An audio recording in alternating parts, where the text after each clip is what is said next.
Choosing a feature phone.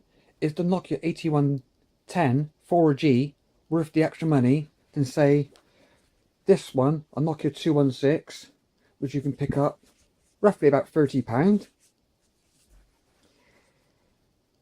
or the 3310 3G, roughly £40 to £50,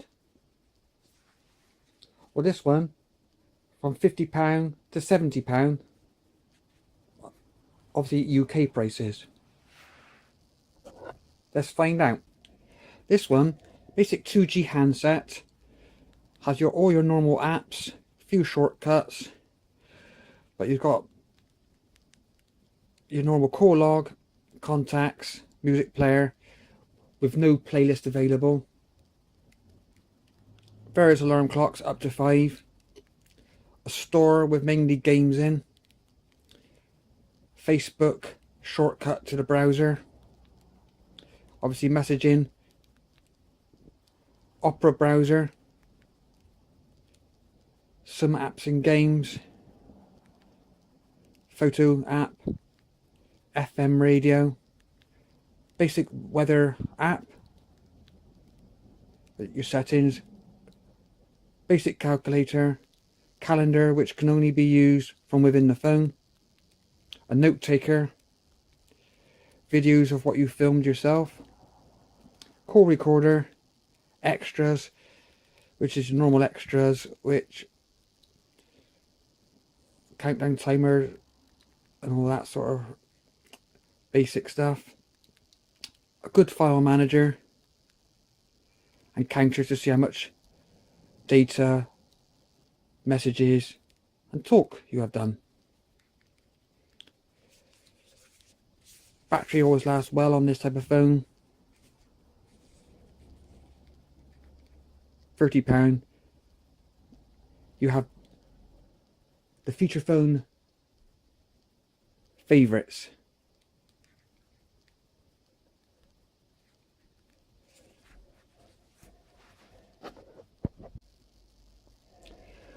$33.10, a bit more advanced than the other phone,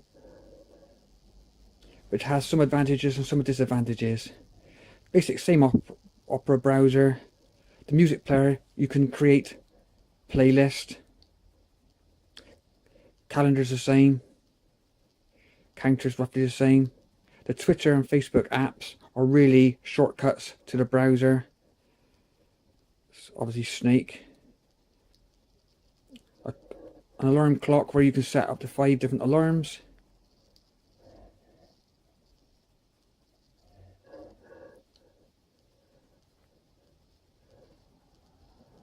Overall, the only thing I didn't really like about this phone was, for some reason, I'd bring it out of my pocket and, as you can see, you can pocket dial the emergency services so easily. Battery was okay though.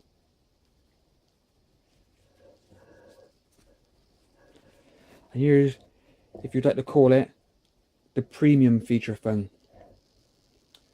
What's this one got extra? Let's find out.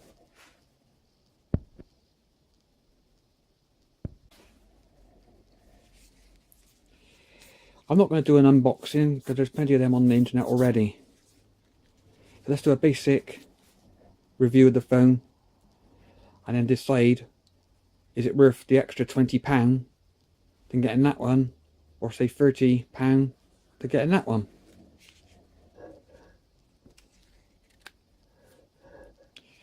This one runs on a new operating system, KOS. Started only about last year sometime, and whilst it's a bit rough around the edges, they are making all efforts to fix the shortcomings.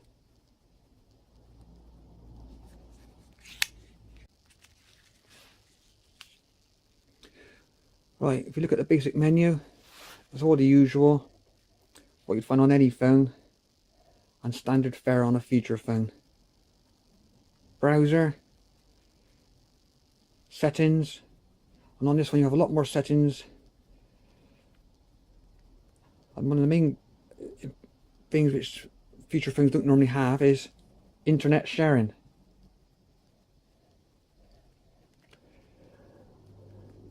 And at 4G speeds, so worth a consideration.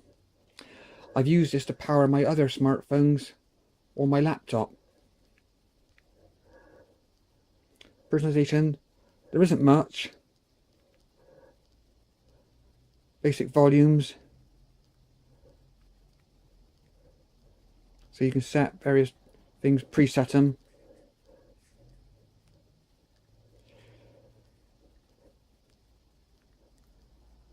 Privacy, phone locks, app permissions, do not track.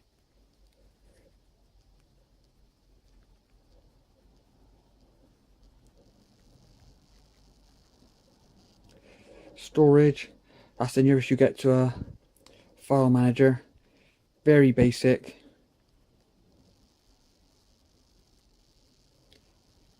Internal storage, SD card.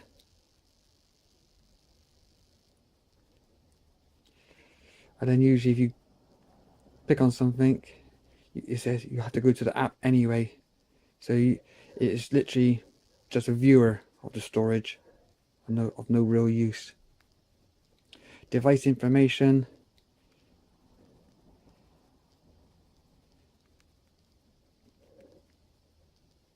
Tells you your current software version, software updates. So you do get over-the-air updates.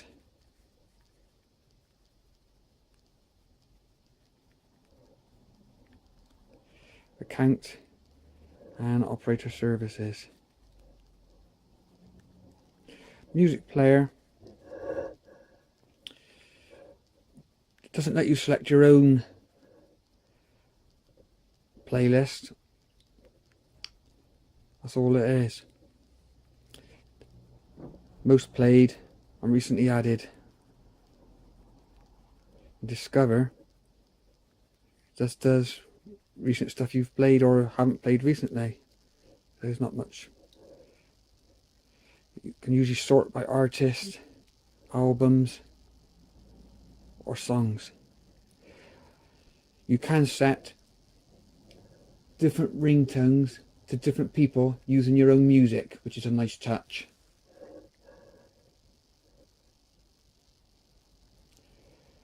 Calendar, which you can use with your Google Calendar or Microsoft Calendar, which makes it very good.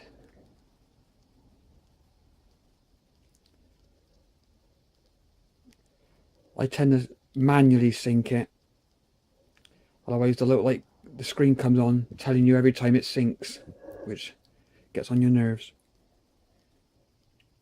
Contacts, again, you can import all your contacts from your Google account or your Microsoft account, but it imports them in, it doesn't sync them in. So if you do it twice, everything will be duplicated. So if you've added a new email to one of your accounts, you'd be better off deleting all your accounts and then re-importing them in with the extra one in, or just simply type the new one in. But what really is a game changer on this phone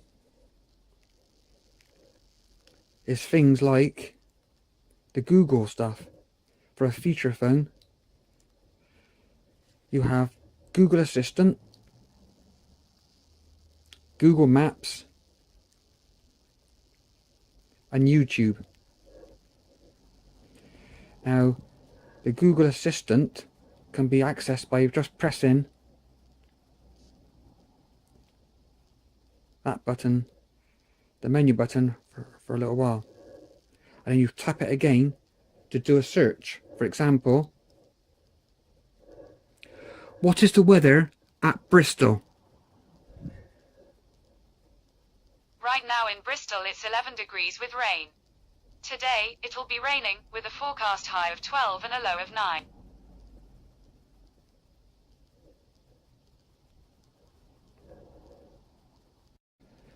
Start the camera. Opening app.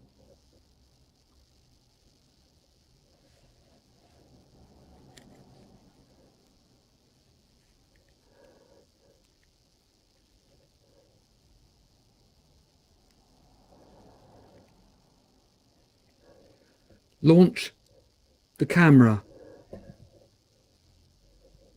Opening app.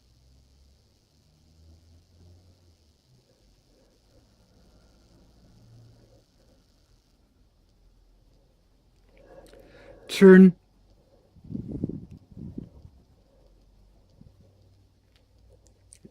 That's another shortcut on the thing. If you long press the top part, it turns on the torch.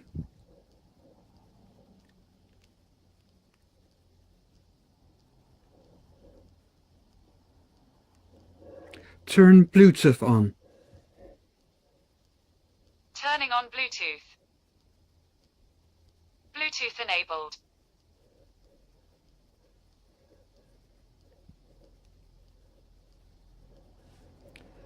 Very good for a feature phone. Also, you can message people using the assistant or start a phone call with them.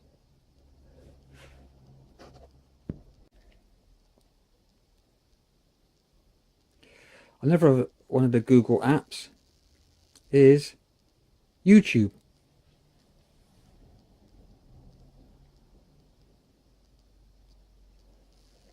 This is all done in real time. Right, if you press 2, then you can just scroll down quicker then.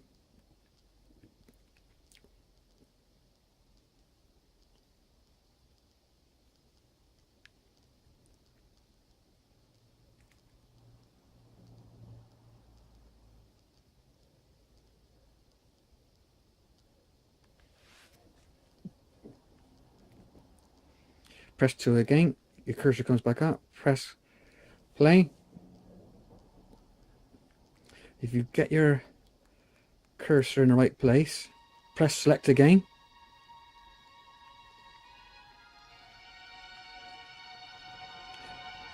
Hit, and then it goes to full screen. And then if you hit options, you can adjust the volume without having to go back to settings. Again, it's all tied back to your Google account, or it can be. Google search, very similar to the Google Assistant, only when you type it in. There is a store, hardly anything in it, well, certainly the UK store at the moment.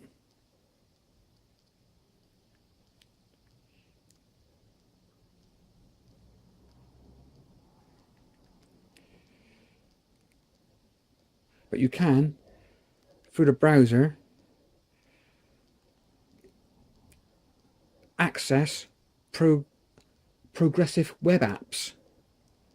So, provided you want to bookmark something, you can play basic games, all free of charge.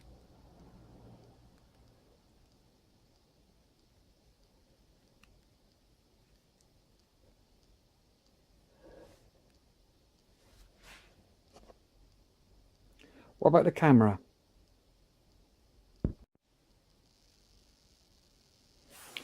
Right, the camera can be accessed even through the shortcuts, which is basically for turning Wi-Fi on, turning data on and off, turning Bluetooth on, the camera, torch, airplane mode, volumes, screen brightness, a very basic calculator. So let's go back to the camera.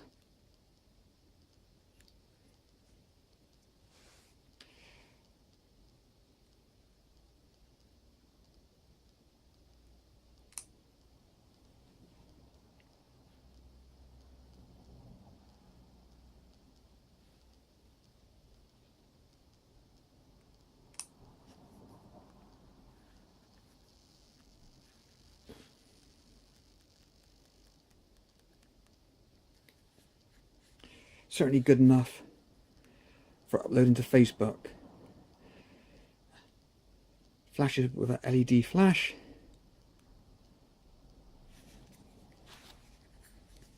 It geotags the picture.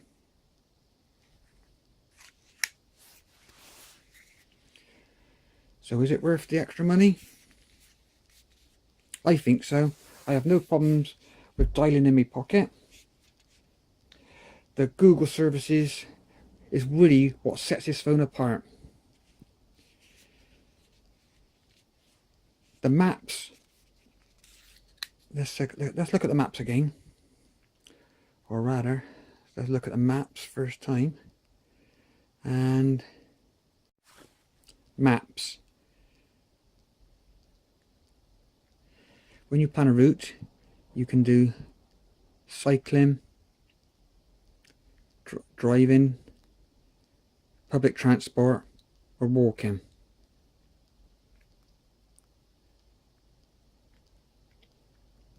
If you have signed in with your Google account, it will already have your recent destinations from your other devices.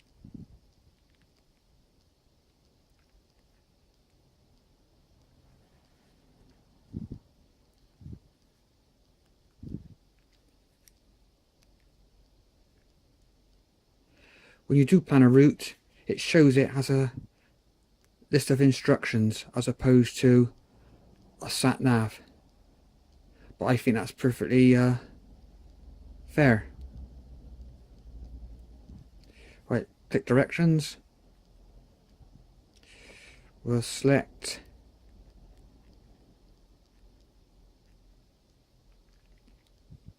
this postcode I put in earlier on. Options. As you can see, it's plotted something already. Route info. And there you have a list of instructions. Presumably it wouldn't correct itself. If you made a mistake, you'd have to do it yourself. But I think walking around a town centre or something, it would probably be quite useful.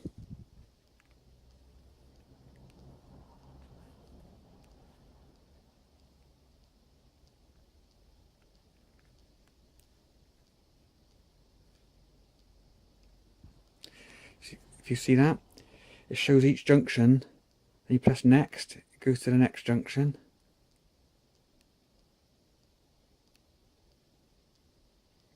I just think for a feature phone, this is just very good and justifies the extra money on its own.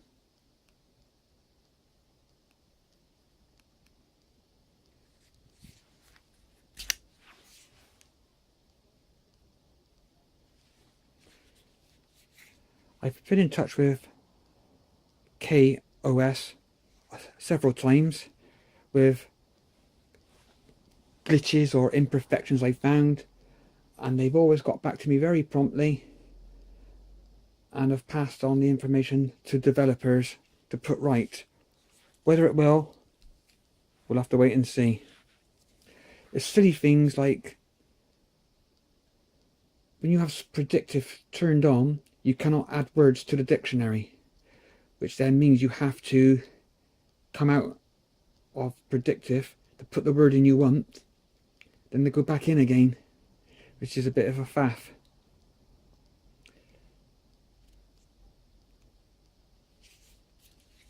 The browser on this one is not Opera like you find on most feature phones. And in fairness, the other feature phones do seem quicker on the internet. You call it up, bang, it's opened. Right, let's get BBC News up on both of them. So we'll click at the same time. Both phones got the same network SIM card in.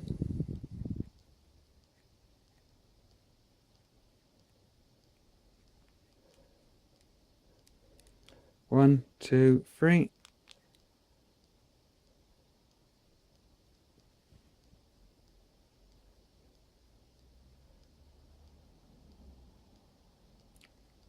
Oh, I was wrong. This one is faster, isn't it?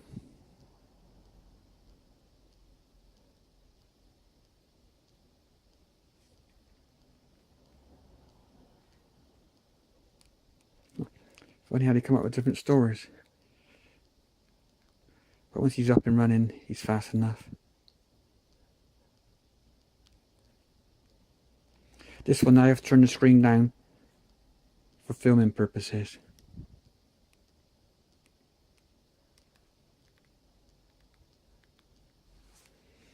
Which you can do, quick setting on your shortcuts.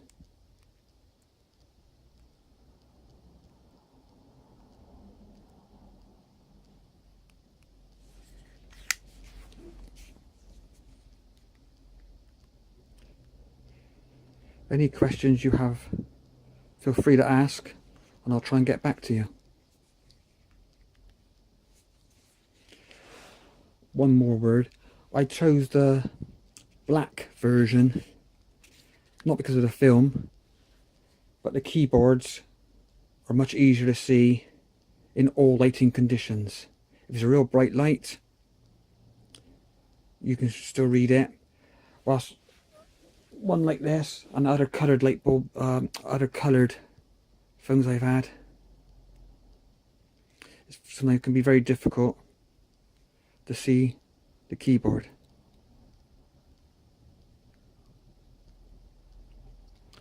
They barely light up.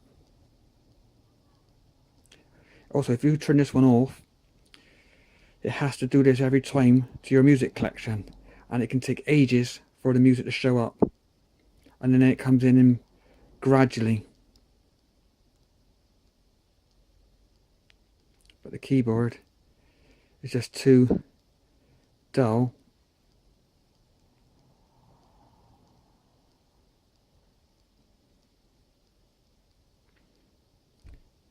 But I haven't actually got a SIM card in this one, so I can't show you. But the keys being silvery colour with a dull LED, be hard to see. So in all honesty, I think really the choice would be between either this one for a very basic phone,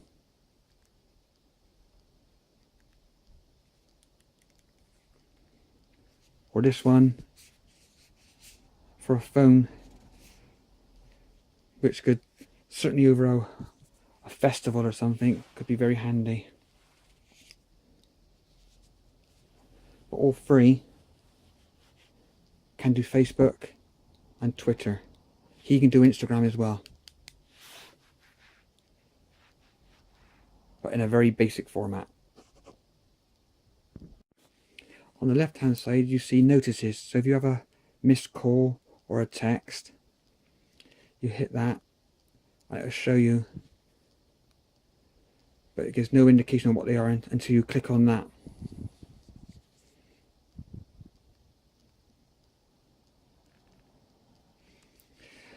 This one has a good email client.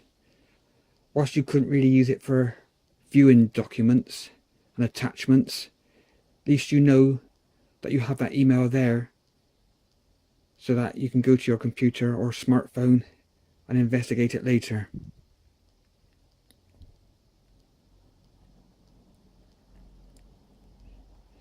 Music player is quite fast at responding.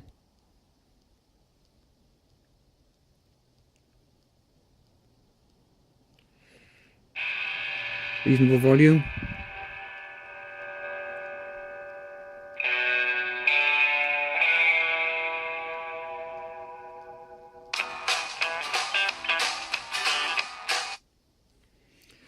Don't play too much or you might get the video taken down on YouTube. Build quality is reasonable for a feature phone. Plastic throughout. The slider feels firm with a smooth action.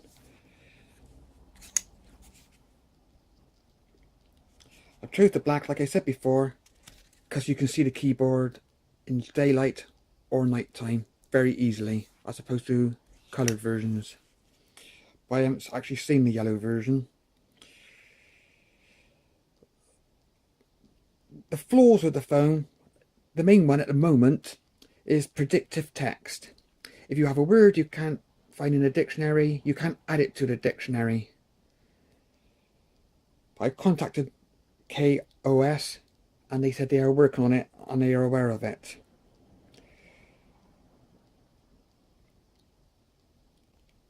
Call quality has been excellent, with very good sound quality, so it's easy to understand the other people and they understand you. Even though the signal often says quite low, it had no problems dropping phone calls or not getting on the internet.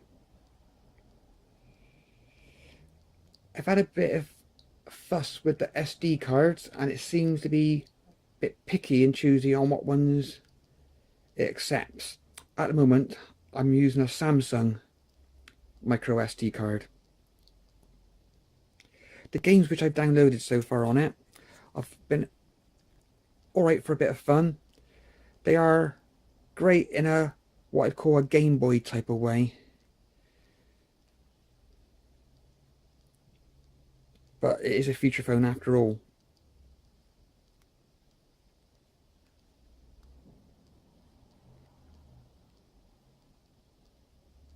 Bluetooth seems to work okay to my various headsets.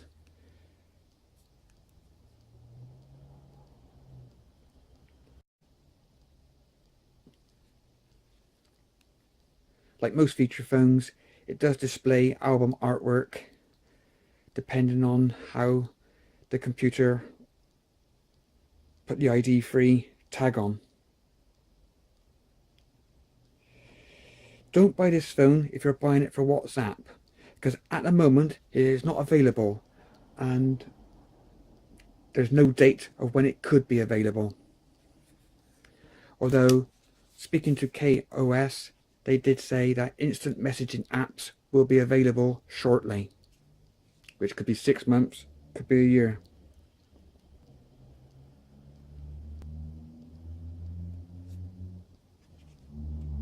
Hope you enjoyed my review and keep watching for more in the future. Thanks.